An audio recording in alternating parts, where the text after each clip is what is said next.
Side note, my neighbor yesterday came over to the house and helped a lot with some things. There was some water in our garage, and he spent the whole day fixing that. So the Minnesota neighbors continue to make a meaningful difference. But got the Lions this week. Very tough place to play. They've always provided great energy there with the noise, and Lions are playing as good a football as any right now. When you watch the tape, how fast they're playing, the success they're having, and yeah, it's going to be a great test for us. And they obviously gave us all we could handle last time we played them. So, it's going to be a good challenge. Take any questions you have.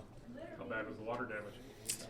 Well, it was pooling in the garage, and so obviously my first call is my neighbor.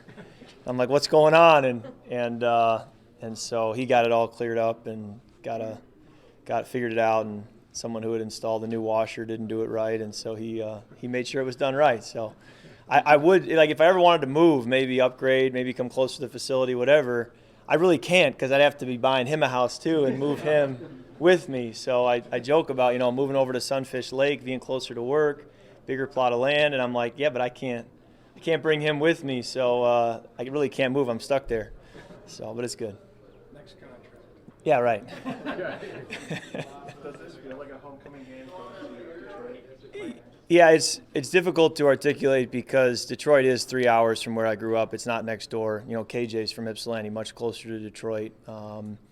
But for whatever reason, it does feel that way. It always has. And maybe it's the Michigan State thing, I don't know. But it's always felt that way, and there are a lot of people from my hometown that'll make the drive over and go to the game. So for whatever reason, it does have that feel. I don't know. I know that I asked Carly here for as many sideline passes as she could possibly give me. And she said, how many? And I said, 15? And so we'll see what we can get. Kirk, what's it like to play in close game after close game? I mean, fans have fan reactions. What's it like for a professional athlete to go through that stress on a weekly basis? Well, it is life in the NFL. I mean, if you go back and look at seasons in the past, most games are coming down to the final minute, the final play. It seems like the oddball game is one that you're in the early fourth quarter and it's already decided. That just doesn't happen much in the NFL. College it did, high school it did. NFL is different. And so what's it like? It's a grind, man. I mean, it is a grind. And I remember when we didn't connect on that third down at the end of the half against the Jets. And I'm thinking to myself, just that one missed throw on a third down in the field goal range area, that could be why we lose the game. Because if you convert that, stay on the field, you either get a touchdown or you at least run the clock down such that the Jets can't go down and kick a field goal. Well, the Jets go down and kick a field goal because we gave them enough time to do that. That could be the reason you lose. So, one missed throw, one moment in the first quarter, second quarter, many times can be the difference. And I think that tension I feel on Wednesday at 12:30 with the way I prepare and the way I think about things, because that the difference is razor thin. Kirk, there's sort of this idea, at least in the analytics community, that close games are random, that if you win some, you're going to lose a bunch later. You go through them every week. You've been through a lot of them the last couple of years.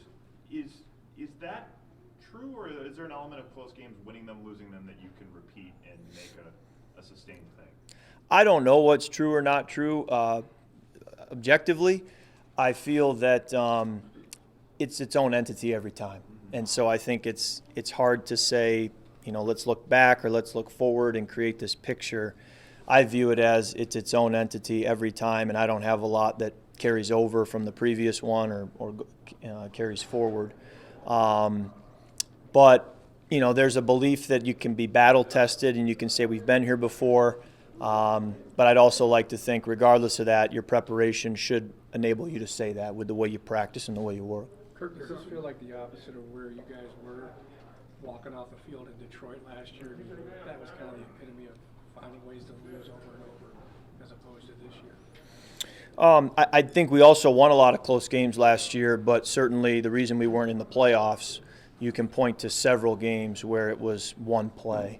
And so, and really for 2020 as well, you leave that season feeling like, man, we're a play or two away from being in the playoffs instead of sitting at home on the couch. And so, this year it's been it's been much better to find those inches. But I don't have a great answer for why we suddenly have.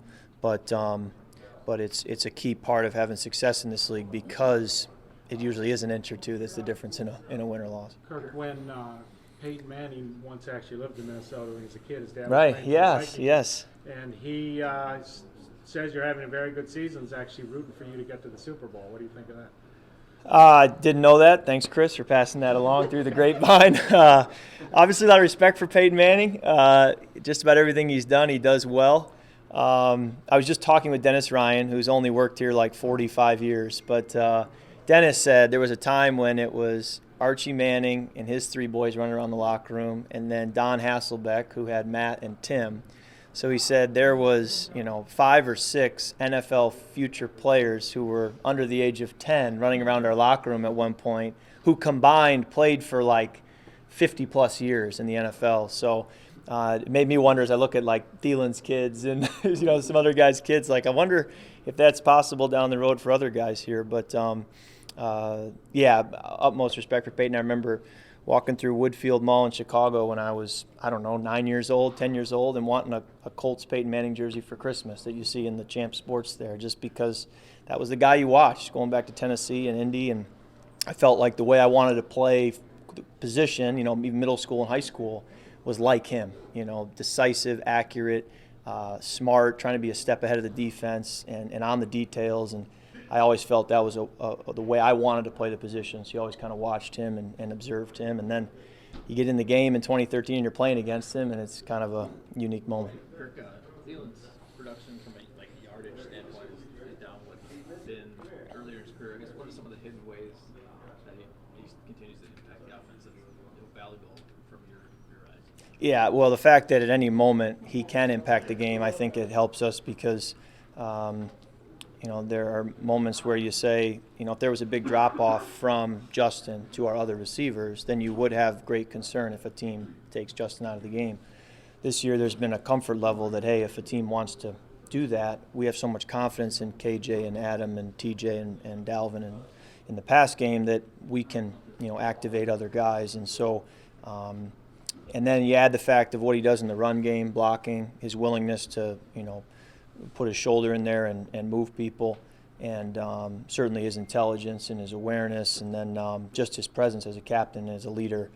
He's impacting the game, like you suggested, in more ways than just catching the football. But I also think he can help us a lot catching the football. So we'd love to get him those targets and get him those ops. Kirk, what are your thoughts kind of on T.J. Hawkinson's first month and a half or so here, and you still kind of pinch yourself being able to get a tight end of that caliber in the middle of the season?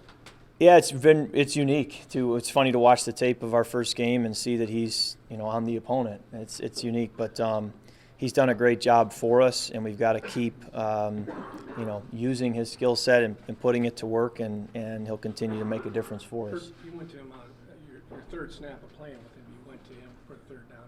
I think you've gone to him since then more than anybody except Justin on third down.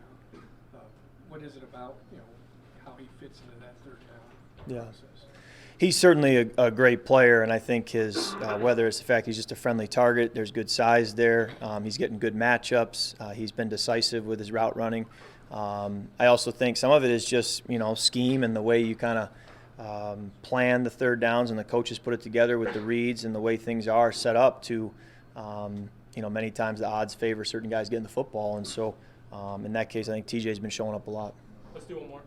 Kirk, there's already been a few references this week to T-shirt and hat week. Just what would it mean to wrap up the division title this Sunday? It would be everything to us. It's a great opportunity, and you have to go earn it. You don't want to back into anything. So we want to go earn it and win a football game and be able to do that. But we know that this game will be a 60-minute, maybe 60-plus minute game. That's going to take everything we have to get there. When was your last T-shirt and hat game? I mean, when you Yeah. guys clinched the wild card berth, do you have any Yeah, update, right. or is Yeah, it before that? 2015 in Washington for me. And at Philly, it was a great moment. Thanks, Kirk. All righty, thank you.